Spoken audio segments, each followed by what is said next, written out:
Hello everyone. In this video I'm going to just talk about why you don't suck at sales. You're just forgetting a few things, and I've done this many times where I'm so honed in on what I need to talk about with this one person that I'll forget a few things. I'll forget about maybe asking them a really important question, but I'm so dialed in on filling out the application that I forget to ask about dental or vision or some other things that maybe Medicare doesn't cover, some other things that maybe they are interested in that I just completely negated or pushed on the side because I was so focused on getting this one thing done.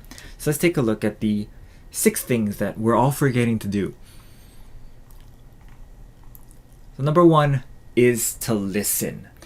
So many times in what I do, I'm talking a lot, and that's primarily because I'm nervous, right? I'm anxious, and I'm trying to cover everything that I need to in order to get my clients' needs met.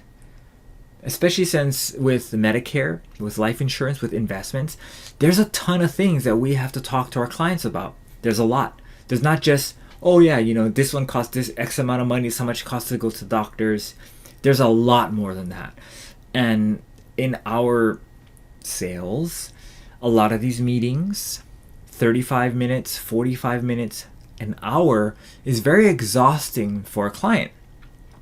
So they're more thinking and they're listening. But that is actually what we are supposed to be doing. We are supposed to be listening to them.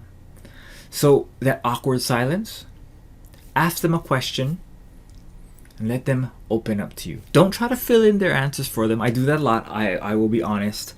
I will try and help them or guide them to the right answer, but that might not be what they had in mind at all. They might have been thinking something completely different, but you just guided them and nudged them, unfortunately, in the wrong direction, or they're agreeing with you because you are the expert in the conversation. So don't do that, okay? Remember to listen. Next, build a pipeline. And this is something that I myself have been, I guess, doing, but also struggle with.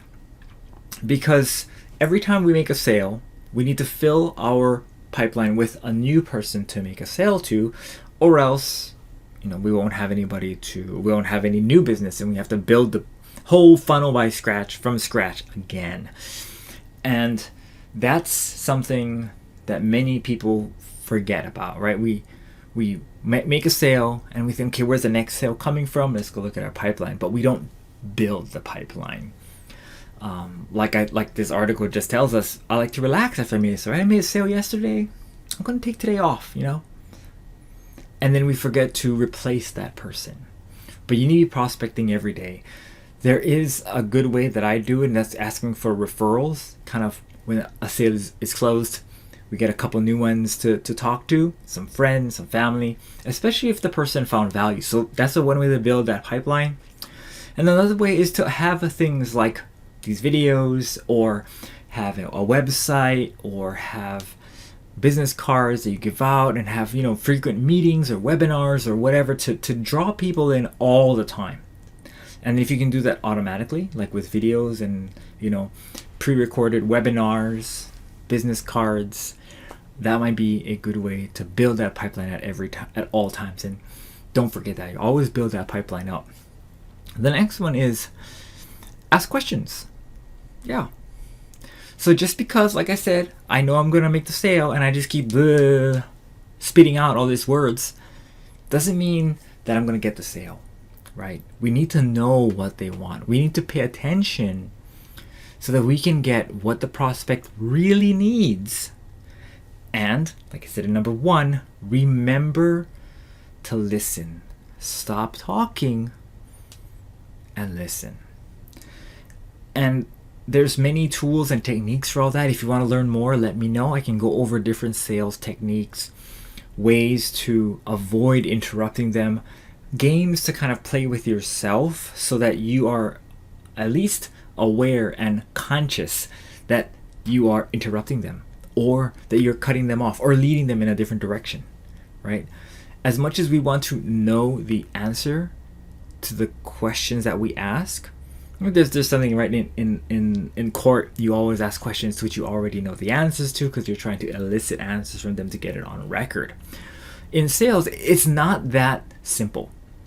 We want to ask questions, but we want to know at least the plethora or the range, the scope of the different types of answers that we can get, and we are ready for that scope of their answers so that we can ask more questions and really figure out, instead of guiding the clients, like pushing them, we are walking with them when we are going through our sales process, right? Ask questions. Walk away. And this is something that I've recently told a lot of my agents to do. If it seems like this client or this prospect just is not that interested in working with you, or you're trying to, you feel like you're doing something that you normally wouldn't do in your line of work, in your practice. Like they're asking you these questions and it seems just weird. Sometimes it's better to be done with it, wash your hands clean with it, rather than having this client, constantly making you feel uneasy or making you kind of regret helping them or selling them something, right? So walk away. Not every single prospect has to be closed. They can be, but if it just doesn't fit, it doesn't fit. We can't force people to do things, right? So number 4, don't forget, if it's better, just walk away. Okay? Next, learn and apply. So many times, this is one area where I guess I must struggle with it, but I am constantly working on. I learn and apply. Somebody asks me a question which I'm unsure of the answer. Let's go take a look and see what the resources say. Let's see if we can together come up with a working answer for this question or this mistake or this thing, and work towards a solution. And then when that solution is solved for this one particular client, well, let's see if we can apply it to all clients. Let's see if I can learn something from one instance and apply it to multiple instances, right? Not just one client, forget about, it's one time I did this, but that's a one-off. What if it's not? What if you run into it again? Don't forget, right? So that's one thing you have to learn, and you always need to apply and put it into practice for you. So that's where people who are very conscious of growing not only their client base, right? We have to prospect, we have to get more clients, but also their knowledge base. So that's one thing, don't forget to learn and apply. Another thing, and the last thing, is sell something that you believe in. Okay, so, at a minimum, it says, and I just read it, don't sell something that you don't believe in. So if you don't believe in life insurance, for example, don't sell it. There's a whole plethora of folks out there who believe in life insurance. There's a whole industry of people who believe in life insurance. I myself believe in life insurance if it's applied in the right situations and with the right strategy. I don't believe in life insurance for absolutely everyone, and I don't think that absolutely everyone can afford life insurance. It's just something that you yourself have to figure out what you need. And if you don't need it, don't get it, right? I believe in life insurance. I sell life insurance. I believe in Medicare insurance.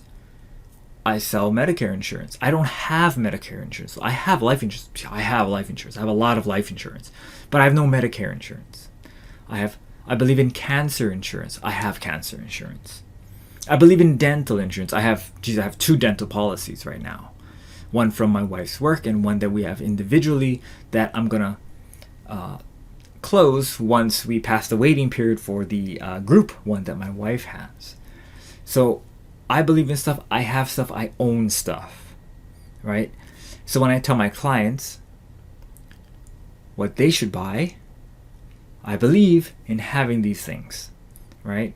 Makes it a lot easier to talk about it because I believe in it. I own it.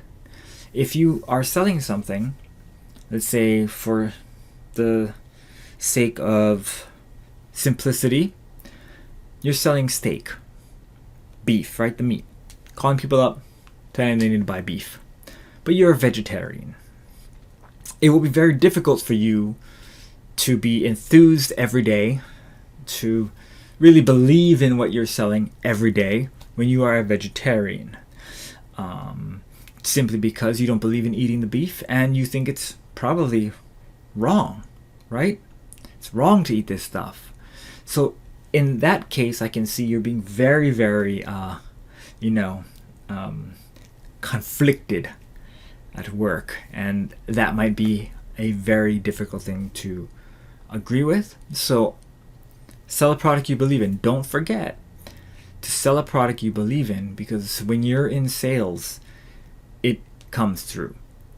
I will tell people which product I prefer, which product I don't like, which product I am enrolled in, which product I have, right? And I can be very honest about it because I have it. I don't have to lie. I obviously am selling it to you.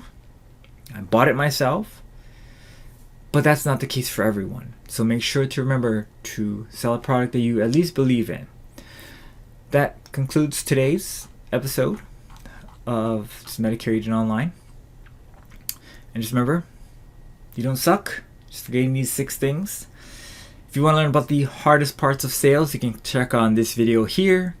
If you are in sales but you are not yet a health insurance agent and you'd like to become one, check out this video first so that you can get the ins and outs of becoming a health insurance agent in 7 steps. I'll see you there.